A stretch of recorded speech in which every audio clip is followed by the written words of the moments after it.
reforma tributária ela é muito tecnológica. Então, assim, produtores, a gente ainda vê produtores de um porte grande que não investem num sistema bom. Então, tem que ter um sistema, tanto para controle de informações fiscais quanto de informações gerenciais.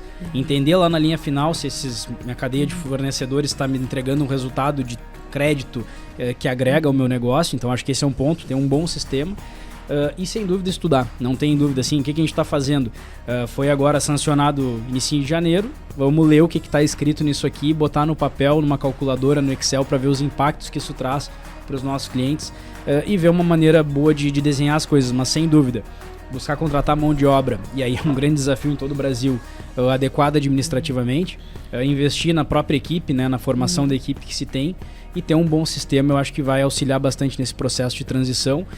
Eu vejo muita gente falando dos novos impostos, como é que vai ser, né? A gente tem 3 cenários. Tem um cenário agora de preparação, tem um cenário de transição e tem um cenário depois de efetivação. Consolidação, né? A gente não nota, por vezes, que tem muito produtor aí que tem contratos, ou até mesmo empresas aí que vão ter contratos de trato sucessivo, aqueles contratos que se repetem.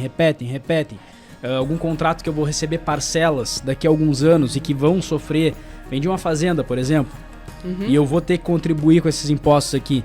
O meu contrato lá de venda que eu coloquei, que eu ia vender a fazenda por 40 milhões, ele está prevendo que eu vou ter um incremento de custo tributário ou não?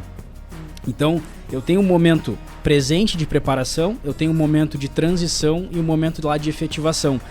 Para esse momento aqui, eu vou ter que ter tratamentos diferentes e conhecer, olha, estou fazendo um negócio hoje, pode ser que daqui a 3, 4 anos, quando eu estiver recebendo esse negócio, o que vai me sobrar é diferente do que eu tinha pensado. E precisa estar na mão do produtor, na ideia do produtor, que ao negociar, qual vai ser a minha estratégia quanto a isso, né? E conhecendo outras reformas que a gente já viveu aí no passado, a gente sabe que essas alterações no que se prevê, elas são práticas, né? Certamente o que está se propondo hoje vai passar por ajustes finos aí no transcorrer de toda essa transição, né? Sim. Afinal de contas, estamos falando de uma transição que vai até 2033, tem muita água para rolar, né? Imagina, o que a gente falava aqui antes também, sem querer, sem entrar no detalhe técnico, mas fiz um negócio com o Matheus em que eu não previa pagar um imposto e ele não previa ter um crédito. E aí passa o tempo, ele teve um ganho que ele não esperava e eu tive um prejuízo que eu não esperava. Sim. Então isso tem que estar regrado para não gerar desequilíbrio, depois, né? É o que a gente sempre fala, mudar a regra do jogo depois que o jogo já está sendo jogado. Sim. É muito difícil. Então eu tenho um contrato de arrendamento que eu estou firmando agora. Se eu não penso nisso, daqui a 5 anos não vai ser o momento de eu ir lá e mudar, porque eu estou tendo um prejuízo a mais ali em relação ao cálculo, né? E isso, eu ouvi uma frase essa semana que passou que o contrato, ele não está avisando, toda vez que a gente inicia uma relação, a gente não pensa no problema, mas o contrato, na verdade, ele define como que eu vou sair daquela situação.